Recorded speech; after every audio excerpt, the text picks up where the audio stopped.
धर्म का मार्ग।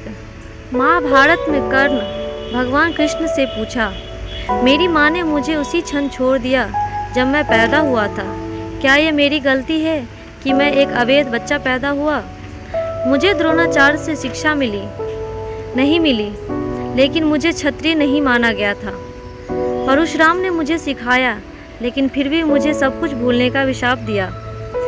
जब उन्हें पता चला कि मैं अवैध पुत्र हूँ, एक गाय को गलती से मेरा तीर लग गया और उसके मालिक ने मुझे मेरी गलती के बिना श्राप दिया। मैं द्रौपदी के स्वयंवर में अपमानित हुआ, यहाँ तक कि कुंती ने अंततः मुझे अपने अन्य बेटों को बचाने के लिए सच्चाई भी बताई। मैंने जो कुछ भी प्राप्त किया वो दुर्योधन का धर्मदान है। मैं तो उसका पक्ष लेने में गलत कैसे हुआ? भगवान कृष्ण ने जवाब दिया, कर्ण, मेरा जन्म कारागार में हुआ। मृत्यु मेरे जन्म से पहले ही मेरी प्रतीक्षा कर रही थी। जिस रात मेरा जन्म हुआ, मुझे अपने जन्म लेने वाले माता पिता से अलग कर दिया गया। बचपन से तुम तलवारों, रथों, घोड़ों, धनुष और तीरों की आवाज़ सुनकर बड़े हुए हो।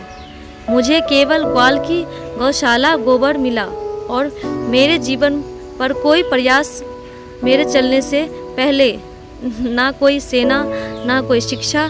मैं लोगों को यह कहते हुए सुनता कि उनका सभी समस्याओं का कारण मैं ही हूँ। जब तुम सभी को तुम्हारे शिक्षकों द्वारा तुम्हारी वीरता के लिए सराहा जा रहा था, तो मुझे किसी प्रकार की शिक्षा की प्राप्ति नहीं हुई। मैं 17 साल की आयु में ऋषि संदीपनी के गुरुकुल से जुड़ा। तुमने अपनी पसंदीदा लड़की से विवाह रचाया। मुझे वो लड़की नहीं मिली जिससे मैं प्यार करता था, बल्कि जो मुझे चाहती थी या जिनको मैंने राक्षसों से बचाया था, उनसे शादी करनी पड़ी। मुझे अपने पूरे समुदाय को यमुना के तट से जरासंध से बचाने के लिए बहुत दूर समुद्र तट पर ले जाना पड़ा। भागने के कारण मुझे रणछोड़ कहा गया। यदि दुर्योधन युद्ध जीतता है तो तुम्हें बहुत अधिक श्रेय मिलेगा। धर्मराज के युद्ध जीतने पर मुझे क्या मिलेगा? युद्ध के लिए केवल दोष। कर्ण, एक बात याद रखो, सभी को जीवन में कठिनाइयों का सामना करना पड़ता है। किसी के लिए भी जीवन आसान नहीं है। दुर्योधन के जीवन में बहुत अनुचितता है और युधिष्ठिर के जीवन में भी, परंतु जो सत्य है, धर्म है, वह तुम्हारे मन, सिद्धि, विवेक में जाना जाता है।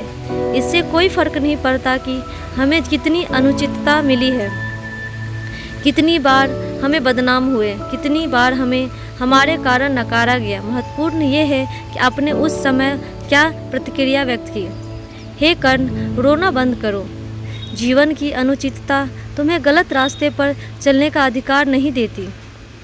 जीवन कुछ बिंदुओं पर कठिन हो सकता है, लेकिन भाग्य हमारे द्वारा पहने जाने वाले जूतों से कोई बनाया नहीं जाता, बल्कि हमारे द्वारा उठाए गए कदमों से बनाया जाता है। आपके द्वारा किए गए कर्म ही जो आपको भविष्य निर्धारित करते हैं। जो धर्म के मार्ग पर होगा पूजनीय है। कमेंट बॉक्स में आप अपनी राय लिखें। अच्छी कहानियाँ पढ़ने के लिए आप मुझे फॉलो करें। धन्यवाद। और हमें प्लीज़ लाइक, सब्सक्राइब, शेयर ज़रूर करें। Thank you.